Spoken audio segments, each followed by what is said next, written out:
السلام علیکم ورحمۃ اللہ وبرکاتہ۔ اللہم صلی علی سیدنا محمد وعلی آل سیدنا محمد فی کل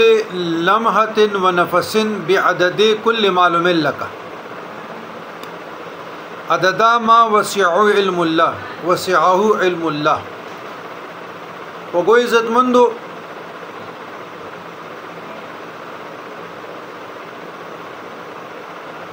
دا وظیفه هم د محبت د پاره ده، د جایز مقصد د پاره د خصوصي خلق چې په خوخه باندې نکاح کول غواړي او رشتہ سلول غواړي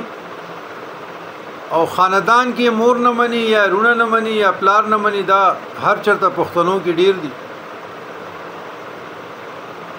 نو که جنې غواړي چې زماره پلاني ځای کې په خپل خوښ سره واده وشي او مناسب وي، نو دغه مور او پلار یې که نه مني د هغې د رضا کولو لپاره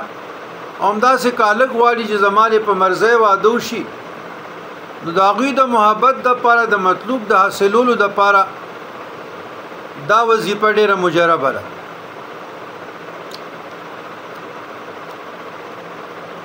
دا وظیفه په سوره ممتحنه آیت نمبر 7، سوره ممتحنه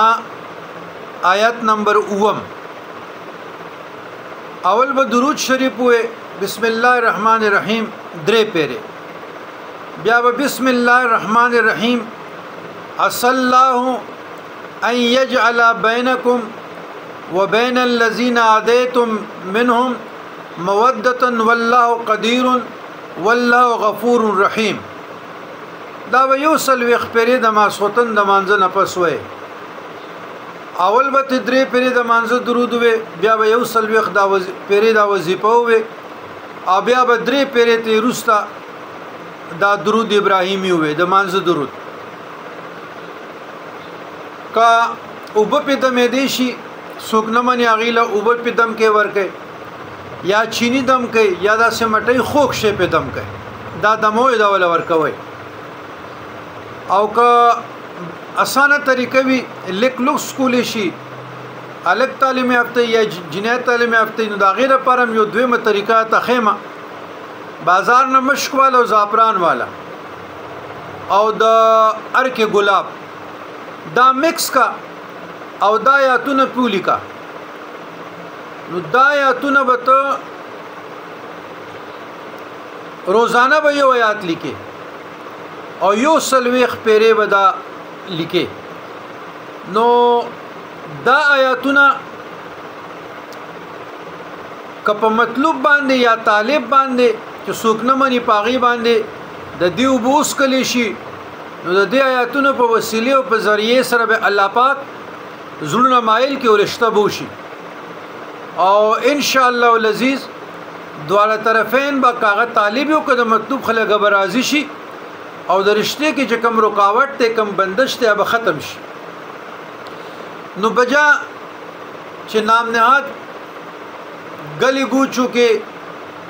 ودا مل له د عملیاتو خاوند دا پیر دی د عملیاتو خاوند دی، الکه دا پیر ډیر لوی لفظ دی او دا عاملم ډیر لوی لفظ دی، خو نادانان دي میکونه راغستې دي. نو مې یا خدایا زه په د پښتونخوا کې نږدې نه وي چې دا نام نهاد میکونو والا ته لک عقل خو ماخولې وي، جی تعویز نشته، جی وظیفه نشته، جی به تعویز رشته نشته، او بنده خدا ته د شریعت نه څه خبره؟ د تعویز معنی سره د مروکیه او د شرعیه د قران عظیم فرقان حمید او د شریعت مصطفی نه ثابت دي. تعویز کې اختلاف دی خو په امورو کې اکابرینو لکه په اعمال قرآنی کې مولانا اشرف علي تانوی رحم الله او داسې د اهل سنت الجماعت اکابرینو ټولو د ضرورت په وخت باندې تعویز لیکل جائز دی او دا د سنت خلاف نه دی، دا شریعت خلاف نه دی. خو چا کوم خلکو لذي ام دروغ جنوي او دا کم میک والا وی دام دروغ جنوي نو کزر میک والا ته پوسو کوم چې په مانځه کې سو فرض دي سو واجب دي سو سنت موقت دي سو سنت زوائد دي او سو سنت دي او سو مفسدات دي مکروهات دي نو خله به زړه لاړ شو میک به بیا پروزي نو ټول مې یادوي او ته چې زه د عملیاتو خلاف jihad کوم اول د خپل نفس خلاف jihad وکا د رسول الله صلی الله علیه وسلم مبارک په شریعت پورشه د ډېر لوی مجاهد راغله چې د لس کال موږ په مدرسو کې چا مفتیانو کورسونه غستې دي یونیورسيټي ویلي دي د همدې لپاره ویلي چې یو انپړ جاهل برازي د رسول الله د دین نه لر د قران نه لر هغه موږ ته وایي چې یاره دا تعویذ جایز دی او که ناجایز دی نو مې نه اخلم خدا د خدای پاک الله ته من سوال لجزه کله په پښتونخوا زما دورې او زه یا خپل کلی وطن کې یا نږدې په خارونو کې او دا نام نهاد میک ولا مال راشنو د ته د سور له ستبو کو دا په روخانه کوم والسلام علی من اتبع الهدى